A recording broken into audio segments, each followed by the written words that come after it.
để phun này bà chưa tôi bóc là tia mình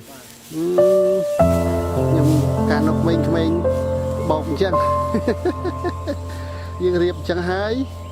dục láng hay bà hai mà đông ta đấy riêng sót đây tí đây riêng cô tí riêng ra tí bọc thằng dục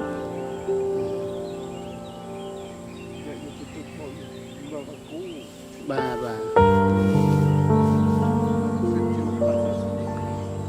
giúp mấy việc tích tí à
vì đó mà anh chạy tôi mới ta riêng với ốc chứ hả